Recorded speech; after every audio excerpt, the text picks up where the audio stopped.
My best friend stole my baby name. So I stole her baby's inheritance. I know you mentioned Celeste, but Ryan and I just fell in love with it, Jenna said at her baby shower, her hand on her 7-month bump. You understand, right? You're not even pregnant yet.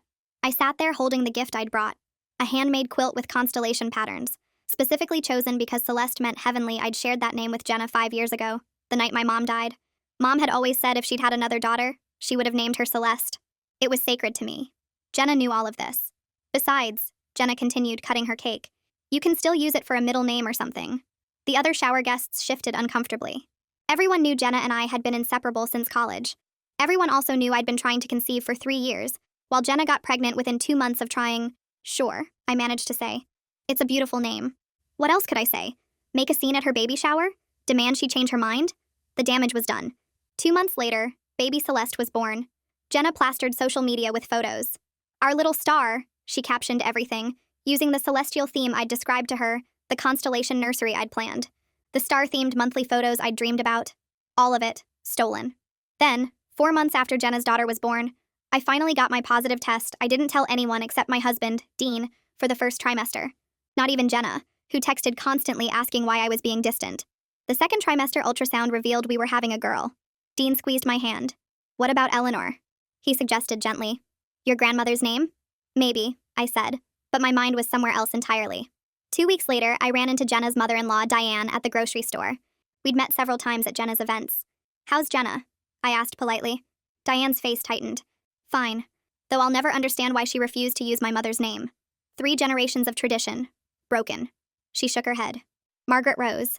Every firstborn daughter in our family for 100 years. But Jenna said it was outdated. I knew this story. Jenna had ranted about it for years. How Ryan's family pressured her to continue the tradition. How his grandmother had even offered to pay for college if they used the name. How Diane brought it up every holiday, every birthday, every chance she got. Jenna called it her nightmare name, because she knew Diane would never let it go. Such a beautiful name, I said carefully. Full of history. Diane's eyes actually misted. My mother was Margaret Rose. I'm Margaret Rose, though I go by Diane.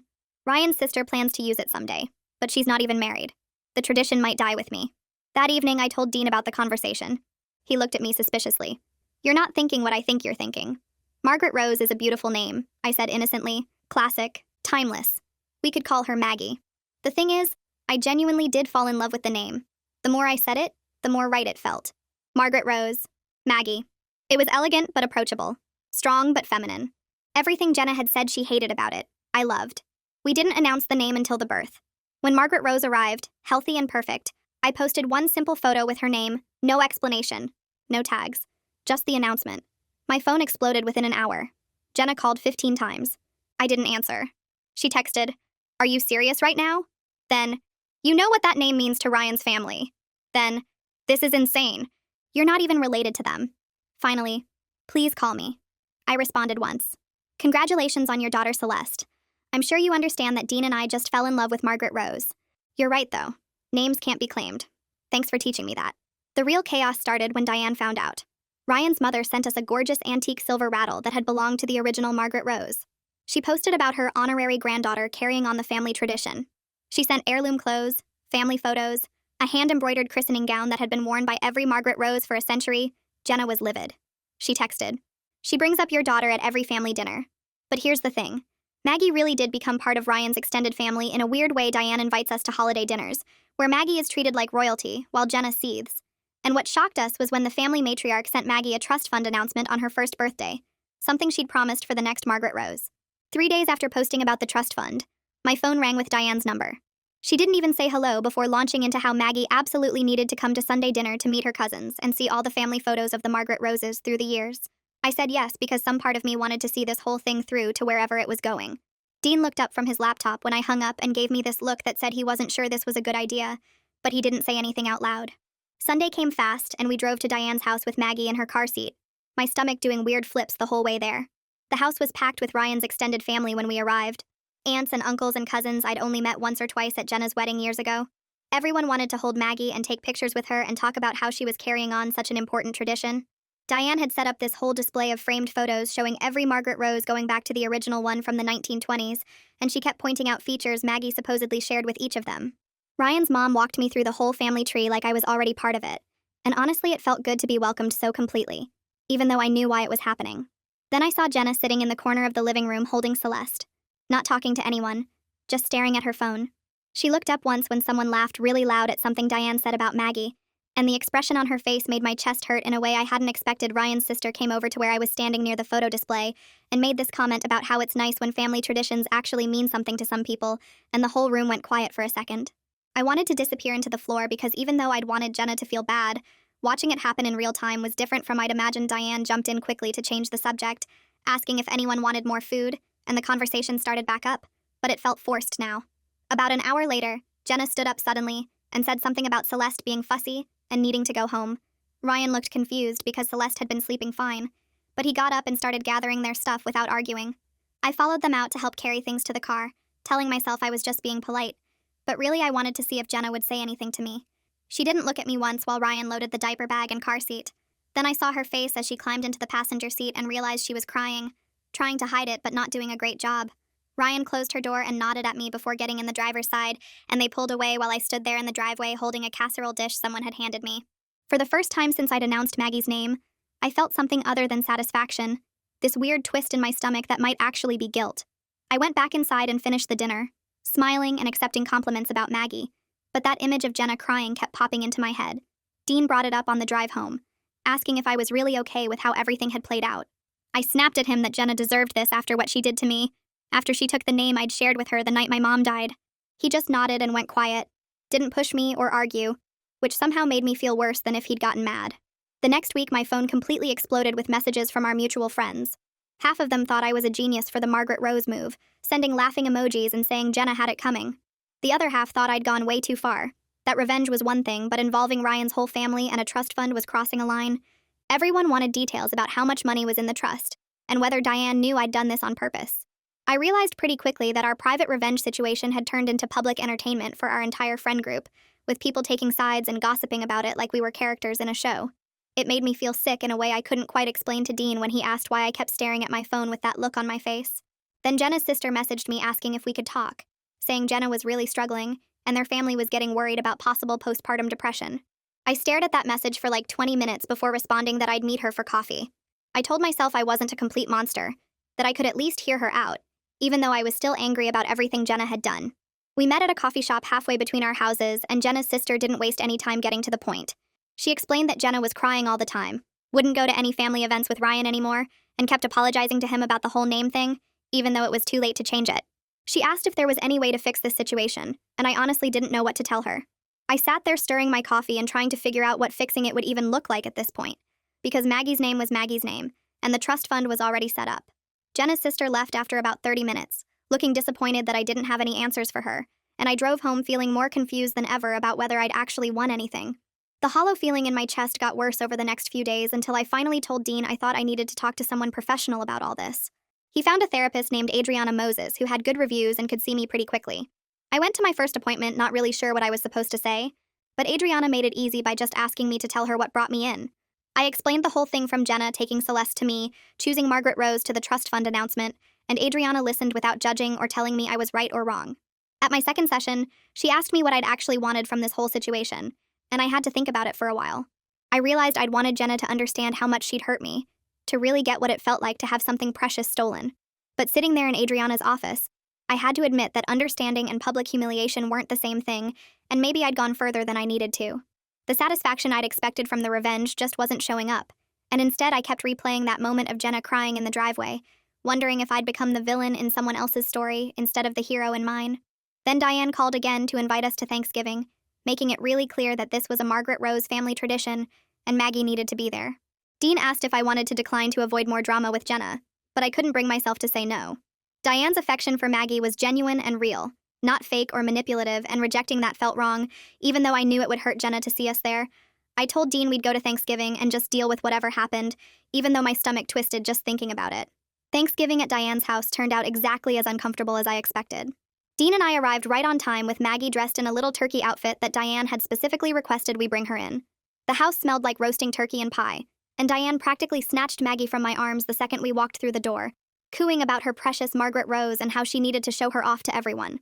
Ryan's extended family filled the living room and dining room, aunts and uncles and cousins I'd met at previous gatherings, And they all made a fuss over Maggie like she was the guest of honor. Diane had even set up a special high chair decorated with a banner that said, "Our little Margaret Rose," in fancy letters. I caught Dean giving me a look that said this was way more intense than either of us anticipated, but we went along with it because Diane's excitement felt genuine even if the situation was weird. An hour passed with no sign of Jenna and Ryan, and I watched Diane check her phone repeatedly and glance at the door. When they finally showed up at almost 2 o'clock, a full hour late, Jenna looked exhausted, and Ryan seemed tense. Celeste was fussy in Ryan's arms, and Jenna barely made eye contact with anyone as they came in. Diane immediately asked what took so long, her voice tight with that particular tone mothers use when they're annoyed but trying not to show it in front of guests. Ryan mumbled something about Celeste's nap schedule being off and needing to wait for her to wake up, but I saw Jenna's jaw clench like that wasn't the real reason at all. They sat at the far end of the table from us, and the meal was so awkward I could barely eat my turkey. Jenna pushed food around her plate, and Ryan kept his eyes down, and every time Diane mentioned Maggie or the Margaret Rose tradition, I watched Jenna's shoulders get tighter. Halfway through dinner, Celeste started crying and wouldn't stop, and Jenna stood up abruptly and said they needed to go. Ryan tried to convince her to stay for dessert at least, but she was already gathering their things and heading for the door. I followed them out to the driveway under the excuse of getting something from our car, and that's when I overheard Diane catching Ryan at his vehicle. She asked him straight out why they never stayed for full family dinners anymore, why they always had an excuse to leave early, and her voice cracked a little like she already knew the answer, but needed to hear him say it. Ryan looked miserable standing there with Celeste's car seat in one hand, and he said something about Celeste's schedule being unpredictable, and Jenna being tired from night feedings. But everyone knew those were just excuses. The real reason stood in Diane's living room wearing a turkey outfit and being treated like the family princess, while Jenna's daughter got barely a glance. I got back in the car and Dean asked if I was okay, and I told him I didn't know anymore. 2 days after Thanksgiving, my phone rang from a number I didn't recognize with a local area code. I almost didn't answer because I was in the middle of changing Maggie's diaper, but something made me pick up. The voice on the other end was older, warm but with a slight shake that comes with age, and she introduced herself as Aurelia, Ryan's grandmother. She said Diane had given her my number and she hoped I didn't mind the call, but she was 87 years old and wanted to meet the baby carrying her name before she ran out of time. The way she said it so matter-of-fact, like she was talking about running out of milk instead of running out of life, caught me completely off guard. She asked if she could visit sometime soon, maybe this week if that worked, and her voice had this quality that made it impossible to say no. I found myself agreeing to Thursday afternoon, giving her our address, and when I hung up I realized my hands were shaking. Dean asked who called and I told him about Aurelia wanting to visit, and he got this concerned look and asked if I was ready for that. I wasn't sure what being ready would even look like, but I said yes anyway because turning down an 87-year-old woman who wanted to meet her namesake felt wrong regardless of how we got here. Thursday came faster than I expected, and I spent the morning cleaning the house like Aurelia was going to inspect it with white gloves. Dean took off work early to be there, and when the doorbell rang at exactly 2 o'clock, my stomach did this flip thing that made me feel like I was meeting royalty. Aurelia was tiny, maybe 5 feet tall, with white hair pulled back in a neat bun, and these sharp blue eyes that seemed to take in everything at once. She moved slowly with a cane but refused Dean's offer to help her to the couch, saying she wasn't dead yet and could manage just fine. The second she sat down and I brought Maggie over, her whole face transformed. She held out her arms and I placed Maggie in them, and Aurelia started crying these quiet tears that rolled down her cheeks while she stared at my daughter. She touched Maggie's face so gently, tracing her features, and whispered that she looked just like the original Margaret Rose had looked as a baby. Then she started talking, and for the next 2 hours I sat there listening to stories I never expected to hear.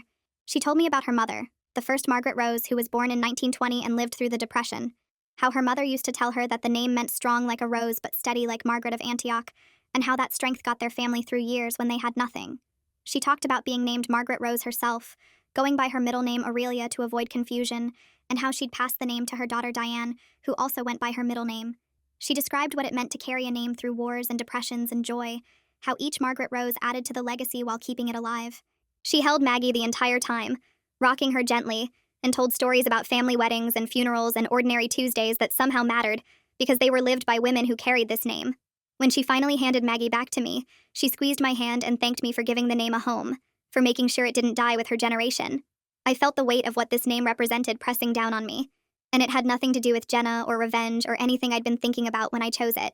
After Aurelia left, I lasted maybe 10 minutes before I started crying. Not pretty crying either, but the ugly kind where you can't catch your breath and your nose runs and you can't stop even when you want to. Dean found me on the bathroom floor and just sat down next to me, pulling me against his chest while I sobbed into his shirt. I told him I chose this name to hurt Jenna, not to honor a century of family history, not to carry on something that meant everything to people I didn't even know. He rubbed my back and let me cry it out, and when I finally calmed down enough to breathe normally, he said the name could mean both things. that I could have chosen it for the wrong reasons and it could still turn into something right, that intentions and outcomes don't always match up.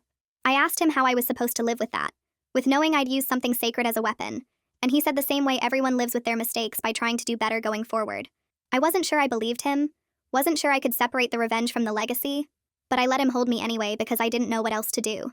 The trust fund lawyer called a week later, introducing himself as Fabian Painter and saying he needed to meet with us to handle some paperwork. We set up an appointment at his office for the following Tuesday, and Dean and I drove there with Maggie in the back seat, both of us quiet and tense. Fabian's office was in one of those old buildings downtown with wood paneling and leather chairs that smelled like old books. He was maybe 60, with gray hair and reading glasses, and he laid out a stack of documents on his desk that looked intimidating. He explained that Aurelia had set up the trust fund almost 20 years ago, back when Diane was pregnant with Ryan, specifically for whoever carried on the Margaret Rose name.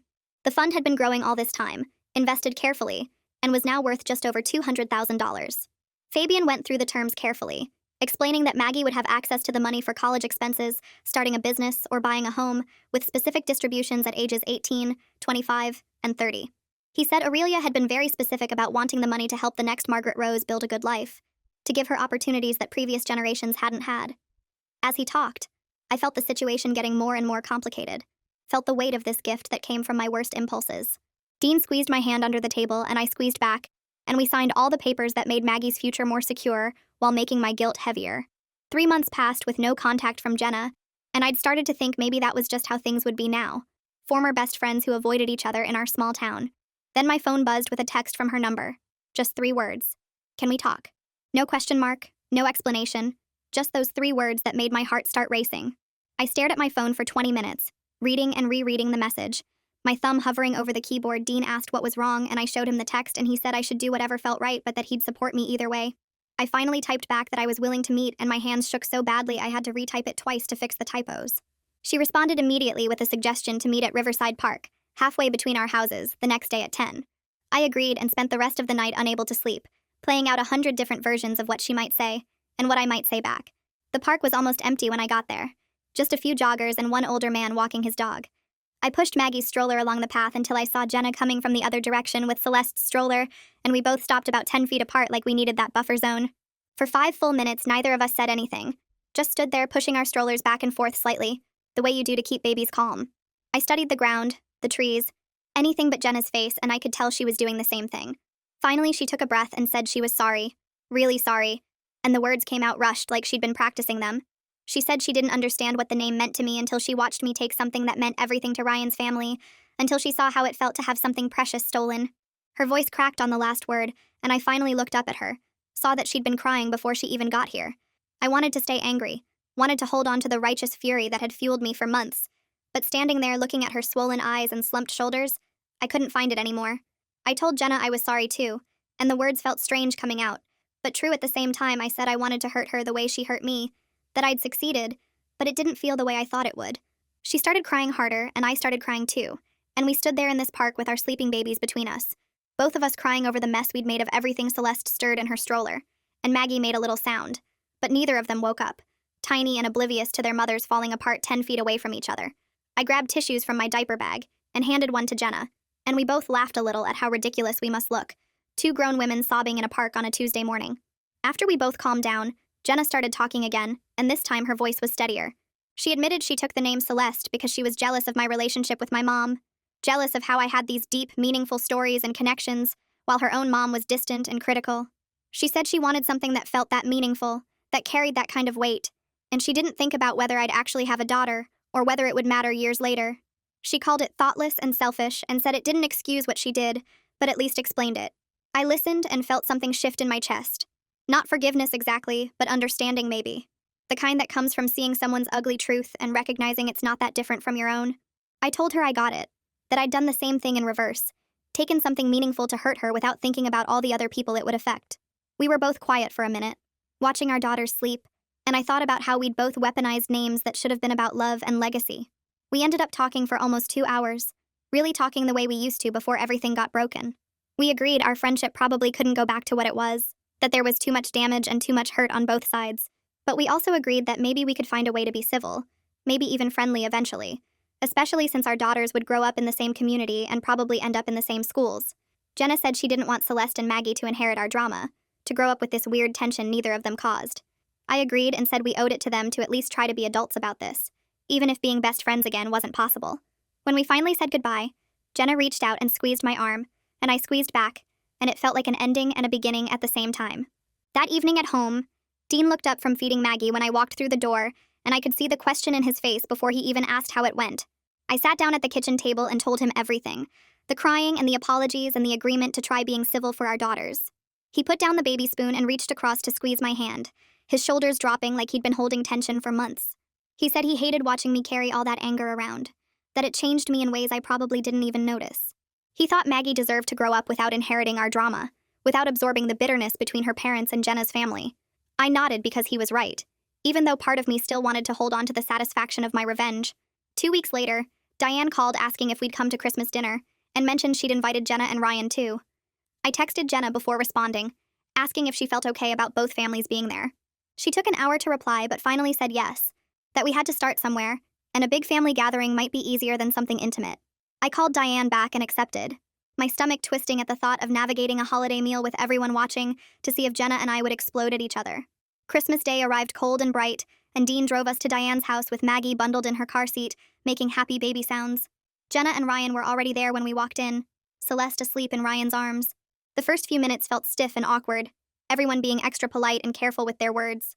But then Diane started fussing over both babies equally, cooing at Celeste and then turning to do the same with Maggie, passing out matching handmade Christmas outfits she'd sewn for both girls. I watched her move between the two carriers, giving equal attention and love, and something loosened in my chest. She had enough love for everyone, had never seen this as a competition even when Jenna and I turned it into one. After dinner, Ryan found me in the hallway near the bathroom and asked if we could talk for a minute. We stepped into Diane's home office and he closed the door, then turned to me with tired eyes. He thanked me for talking to Jenna at the park, said she'd been doing so much better since that conversation, more like herself again. He admitted the whole name situation had put huge strain on their marriage because his family kept bringing it up at every gathering, making Jenna feel like an outsider at her own in-law events. His voice cracked a little when he said he'd been scared they might not make it through, that the resentment was eating away at everything good between them. I told Ryan I was sorry for using his family tradition as a weapon, that I'd been so focused on hurting Jenna I hadn't thought about how it would affect him or their marriage. He surprised me by saying he got it, that his sister had done something similar to a cousin years ago over a different family conflict. He said family dynamics were complicated, especially around names and legacy and all the weight people put on those things. We stood there in that small office for another minute, not saying anything else, but something felt settled between us that hadn't been before. My next therapy session with Adriana happened on a rainy Tuesday morning. I told her about the park conversation with Jenna and the Christmas dinner, and how I felt guilty but also still angry sometimes. She leaned forward in her chair and said both things could be true at the same time, that I didn't have to choose between them. Jenna had hurt me badly by taking something sacred, and I'd hurt her back by weaponizing a family tradition, and now we both had to figure out how to move forward carrying those scars. She said healing wasn't about forgetting or pretending the hurt never happened. It was about learning to live with the complicated truth of what we'd done to each other. Maggie's 6-month checkup came the following week, and the pediatrician measured and weighed her, declaring everything perfect. While updating the chart, the doctor commented on her name, asking if Margaret Rose was a family name. I hesitated for just a second before saying yes, because it was now even if it started as revenge. The name had grown bigger than my original intentions, had taken on a life and meaning beyond the spite that first made me choose it. The doctor smiled and said it was lovely. Classic names like that were making a comeback. That night after putting Maggie down, I pulled out a new journal I'd bought and started writing. I addressed it to Maggie, explaining the complicated story of her name in simple words she'd understand someday when she was old enough. I wrote about my mom and the name Celeste, about Jenna taking it and how much that hurt. I wrote about meeting Diane at the grocery store and learning about the Margaret Rose tradition, about choosing the name partly for revenge and partly because I genuinely loved it. I wanted her to know both the beautiful family history she'd inherited and the messy truth of how she became part of it. Wanted her to understand that people and their choices were rarely simple or pure. 3 weeks later, Jenna texted asking if I wanted to grab coffee, just the two of us without the crying this time. We met at a place halfway between our houses, both of us pushing strollers with our daughters bundled against the February cold. We talked about mom stuff, sleep schedules, and teething and the weird rashes babies get for no reason. We carefully avoided the name drama, skirting around it like a hole in the conversation neither of us wanted to fall into. It wasn't friendship yet, not the way it used to be, but it wasn't enemies either. It felt like progress, like we were building something new from the broken pieces of what we'd had before. The next month, Aurelia called and invited me to lunch, just the two of us without Dean or Maggie. We met at a quiet restaurant near her assisted living facility, and she spent 2 hours telling me stories about the 4 Margaret Roses who came before my daughter. She described her mother's strength during the Depression, her own childhood during the war, the family traditions that had been passed down through generations. After we finished eating, she pulled out a cardboard box filled with family photos and heirlooms, things she'd been saving for the next Margaret Rose. She pushed it across the table and said Maggie should know where she came from, even if the path here was unconventional. Her eyes were bright and clear when she said sometimes the universe worked in mysterious ways. That night I showed Dean everything from the box, spreading the photos across our bed while Maggie slept in her crib. We looked at pictures of women who carried this name through a century of history, through wars and peace and ordinary life. There were letters and baby clothes and a silver brush set that had belonged to the first Margaret Rose. Dean picked up a photo of Aurelia as a young woman holding her own daughter, and his eyes got wet. He said maybe the universe really did work in mysterious ways, bringing Maggie into this legacy even through my revenge, turning something born from hurt into something beautiful and lasting. The next week, our friend Sarah texted inviting us to her daughter's second birthday party. She mentioned that Jenna and Ryan were coming too, the first time anyone had tried putting us in the same room since everything happened. Dean asked if I wanted to skip it, but I said we should go because avoiding each other forever wasn't realistic when we lived in the same town and had the same friends. The party was at a park with a bounce house and face painting, and when we arrived, Jenna was already there pushing Celeste on the baby swings. We made eye contact across the playground, and both did this awkward half-wave thing before focusing hard on our daughters. I spent most of the party talking to other moms about sleep training and teething, making sure to stay on the opposite side of the playground from Jenna. When the cake came out, we ended up standing near each other in the crowd, and I could feel the other parents watching us like we might start fighting, but we just sang happy birthday with everyone else, fed our babies tiny pieces of cake and wiped frosting off their faces. On the drive home, Dean said that went better than expected, and I agreed, even though my shoulders had been tense the entire time. 2 days later, Diane called asking if I'd bring Maggie to her weekly grandmother's group on Thursday mornings. She explained that she met with 5 other grandmas at a coffee shop, and they all brought photos of their grandkids, and she really wanted to show Maggie off in person. I hesitated because it felt weird, but Diane sounded so excited that I agreed to come once and see how it went. Thursday morning, I dressed Maggie in one of the heirloom outfits Diane had sent, a little white dress with pink flowers that had belonged to the first Margaret Rose. At the coffee shop, Diane introduced me to her friends, and they all cooed over Maggie, passing her around and taking turns holding her. One woman asked how I was related to Diane, and Diane jumped in saying I was her honorary daughter-in-law, which made me feel both touched and guilty. The women asked about Maggie's name, and Diane told the whole story about the family tradition, beaming with pride the entire time. Watching her show off photos on her phone and brag about Maggie to her friends, I felt grateful that something good came from my messy revenge, even if the motivation had been terrible at the start. The following week, Jenna texted me directly for the first time in months. She asked if maybe our daughters could have a playdate sometime. Just the 4 of us without Dean or Ryan or any extended family around. I stared at my phone for a full minute, surprised she was reaching out. Part of me wanted to say no because things were still complicated and awkward, but another part was curious if we could build something new from the broken pieces of our friendship. I texted back that I was willing to try to. We made plans for the next Saturday at a neutral park halfway between our houses. Saturday morning, I was nervous driving to the park, not sure what to expect or how to act. Jenna was already there when I arrived, sitting on a bench with Celeste in a stroller. We said hi and spread out a blanket in the grass, then put both babies down with some toys between them.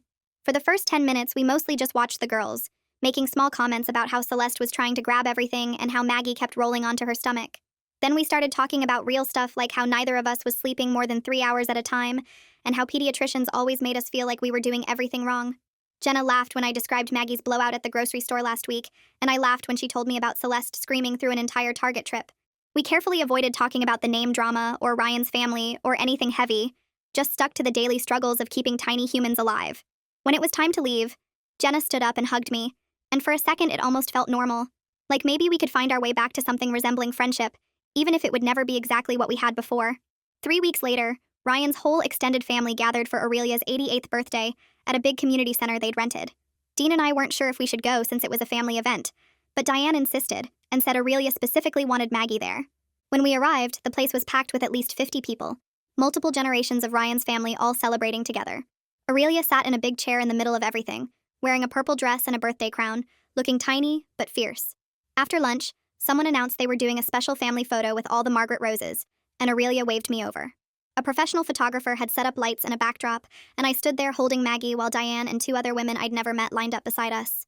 The photographer arranged us by age with Aurelia in the center, and I felt completely overwhelmed realizing I was now part of this century-old tradition. Through the messiest possible path, Aurelia held Maggie for one of the photos, and watching her cradle my daughter with such obvious joy made my throat tight. After the photos, Ryan's sister found me by the dessert table. She introduced herself as Nicole and said she wanted to apologize for some of the pointed comments she'd made at that first dinner when Maggie was a newborn. She explained that she'd always planned to use Margaret Rose for her own future daughter someday, had been planning it since she was a teenager.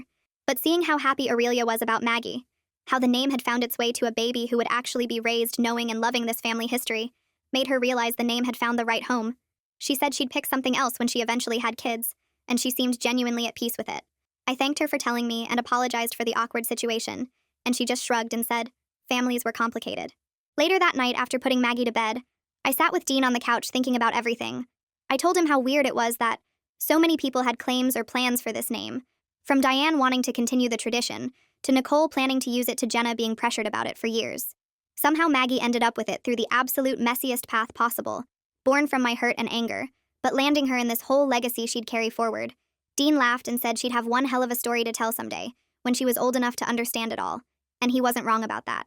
The next Tuesday, I had my regular session with Adriana. We'd been working on processing everything that happened, and that day we talked specifically about forgiveness. She asked if I'd forgiven Jenna for taking the name Celeste, and I said I was working on it, but it still hurt when I thought about it too much. Then she asked if I'd forgiven myself for the revenge, for deliberately choosing a name I knew would cause problems. That question hit harder because I hadn't really thought about forgiving myself, had been so focused on whether what I did was justified. Adriana pointed out that I could acknowledge I acted from a place of deep hurt, while also taking responsibility for the pain I caused Jenna and the chaos I created in Ryan's family. She said both things were true at the same time, that I was both the person who got wronged and the person who wronged someone else back, and learning to hold both truths was part of growing up and becoming better. 2 weeks after that therapy session, my phone rang while I was making dinner. It was Jenna, and when I answered, she was crying but in a happy way. She said Celeste had just said her first word, which was mama, and she'd immediately wanted to call and share it with someone who would really understand how big that moment felt. We talked for 20 minutes about first words and milestones and how fast they were growing, and the whole conversation felt easy and genuine in a way nothing had felt between us in over a year. The fact that she'd called me, that I was the person she wanted to share that moment with, felt like a real turning point. Not back to what we were before, but forward into something new we were building together. That same week, Dean came home from work grinning and announced he'd gotten the promotion he'd been hoping for. We celebrated by ordering expensive takeout and opening a bottle of wine after Maggie was asleep. Then Dean pulled out his laptop and showed me something he'd been researching, a college savings plan separate from the trust fund Aurelia had set up. He said Maggie should have opportunities that came from us too, not just from the complicated legacy attached to her name. We spent an hour setting up the account and making our first deposit, and it felt good to be giving her something that had nothing to do with revenge or family drama, just her parents planning for her future. A few days later, I sat down and wrote Aurelia a long letter, thanking her for everything she'd done for Maggie. I told her how much it meant that she welcomed us so completely into the family history and shared all those stories about the Margaret Roses who came before. I explained that I wanted her to know how grateful we were, not just for the trust fund, but for making Maggie feel like she truly belonged to this legacy. Her response came in the mail 2 weeks later, written in shaky handwriting that made my throat tight. She said that Margaret Rose names have always found their way to the right babies, that somehow the universe guides these things even when people think they're making choices for the wrong reasons. She wrote that she believed Maggie was meant to carry this name forward, and that watching our family become part of their tradition brought her more joy than I could imagine. I cried reading it and put the letter in Maggie's baby book so she'd have it someday. The following Tuesday, Jenna texted asking if I wanted to try a mom and baby yoga class with her. I almost said no out of habit, but something made me agree. We met at the studio with both girls, and the class itself was fine. Nothing special, just a bunch of tired moms trying to stretch while babies crawled around the mats. Afterward, we grabbed smoothies at the place next door, and the woman working there messed up both our orders completely, giving us green drinks that tasted like lawn clippings mixed with sadness. Jenna made a face and said something about how the instructor kept calling it sacred mama time, while her own baby was literally eating yoga mat foam, and I just lost it laughing. She started laughing too, and we sat there cracking up about the whole ridiculous experience, and it felt easy and light in a way nothing had felt between us in over a year. Walking to our cars, Jenna said she'd miss this. Miss just being able to laugh with me about stupid stuff, and I realized I'd missed it too. 2 weeks before Maggie's first birthday, Diane called asking if she could throw a party for her. She wanted to invite the whole extended family and make it special since it was the first birthday for the newest Margaret Rose. I checked with Jenna first, not wanting to blindside her, and she said they'd come, that Celeste should be there too. The party was at Diane's house with decorations everywhere and more food than 20 people could eat. Ryan's cousins came with their kids, and his sister brought her boyfriend, and Aurelia sat in the best chair watching everything with this huge smile on her face. Jenna and Ryan showed up right on time with Celeste, who'd gotten so big since I'd last seen her. Watching our daughters play together on the floor, passing toys back and forth in that weird baby way where they don't really interact but exist near each other, I thought about how they'd grow up knowing each other. They'd be at the same school events, probably, maybe even in the same classes someday. I was glad we'd worked through enough of our mess that they could have that our drama wouldn't define their relationship the way it had defined ours. The next week, Fabian called asking us to come to his office to finalize the trust fund paperwork. Dean took time off work, and we met with him on a Thursday morning. Fabian walked us through all the details, explaining that Maggie would have access to the funds for education expenses starting at 18, or for starting a business, or for buying her first home. The amount had grown since Aurelia first set it up, and hearing the actual number made my stomach flip. This incredible gift had come from my worst impulses, from my desire to hurt Jenna, and now it would shape Maggie's entire future. Fabian had us sign about 15 different documents, and the whole time I kept thinking about how I needed to make sure she used this wisely, that she understood the responsibility that came with it. That evening, after putting Maggie to bed, I brought Dean the journal I'd been keeping since before she was born. I told him I wanted him to read it, all of it. The parts about choosing her name for revenge, and the parts about falling in love with the family history and everything in between. He sat on the couch and read the whole thing in one sitting while I pretended to watch TV, but really just watched him. When he finished, he looked at me and said it was important that I was being this honest, not sugarcoating the revenge or pretending it was all noble from the start. He said Maggie would need to know the real story someday, complicated and messy as it was, because that's how life actually works. 2 weeks after Maggie's first birthday, Diane called early in the morning crying. Aurelia had passed away peacefully in her sleep, and the family was making arrangements. The funeral was 4 days later, and I was shocked when Ryan called asking if I would speak about carrying on the Margaret Rose tradition. He said Aurelia had specifically mentioned wanting me included in the service, that I represented the future of the family name. I wrote and rewrote my speech about 10 times, trying to find the right words. At the funeral, I stood up in front of everyone and talked about legacy and second chances, and babies who bring families together in unexpected ways. I talked about how Aurelia taught me that names carry history forward, and that sometimes the path to belonging is stranger than anyone plans. My voice shook the whole time, but I got through it, and afterward people hugged me like I was actually part of the family. A week later, the lawyer handling Aurelia's estate called us in for the will reading. She'd left specific items to different family members, and when he got to Maggie's part, he pulled out a small velvet box. Inside was a gold locket with photos of all 5 Margaret Roses, tiny perfect pictures including one of Maggie from her birthday party. The inscription on the back said, "For the girl who brought the name home," and I started crying right there in the lawyer's office. Aurelia had seen past my revenge to something bigger, had recognized that despite my messy motives, Maggie really did belong to this legacy Dean drove home because I couldn't stop crying, and we put the locket in the safe to give Maggie when she was old enough to understand what it meant. After the funeral, Jenna texted asking if I wanted to get coffee, and we met at the place halfway between our houses again. She told me that watching how Aurelia loved Maggie, how the whole family embraced her, helped her understand what family legacy really means. She said it's not about obligation or pressure like she'd always felt from Diane, but about belonging and connection and being part of something that stretches across time. Then she said something that surprised me, that she was genuinely glad the name went to someone who'd be surrounded by that history and love, that maybe it was meant to work out this way, even if we got there through hurt and anger. 6 months passed with things feeling almost normal between us. We did play dates every few weeks, texted about mom stuff, and slowly rebuilt something that felt like friendship, even though it was different from before. Then one Tuesday, Jenna called and asked if she could come over. She showed up with Celeste and this nervous energy, and finally she told me she was pregnant again. She was barely 8 weeks along, but she wanted me to know, wanted to ask my opinion on names this time instead of just deciding on her own. We spent the whole afternoon going through baby name books and websites, throwing out options and laughing at the weird ones and actually talking through what felt right. She said she wanted something meaningful but not loaded with family drama, and I helped her narrow it down to a few favorites that felt fresh and completely theirs. Leaving, she hugged me tight and said she was glad we found our way to this, to a new kind of friendship that was different from before, but real and honest. At 14 months, Maggie took her first wobbly steps across our living room. Dean and I both cheered like she'd won an Olympic medal, and she looked so proud of herself before falling on her diaper-padded bottom. Watching her try again, determined to make it to the couch, I thought about the whole journey from revenge to this moment. I couldn't say I regretted choosing her name because it brought us Diane and Aurelia and the trust fund, and eventually a path back to Jenna. Sometimes the messiest choices lead to the most unexpected blessings, and I was learning to make peace with all of it. The hurt and the healing, the revenge and the redemption, the way life rarely works out clean and simple like you plan. Maggie pulled herself up and took 3 more steps before Dean caught her, and her laugh filled the whole house with joy that had nothing to do with names or drama or anything except being loved completely for exactly who she was.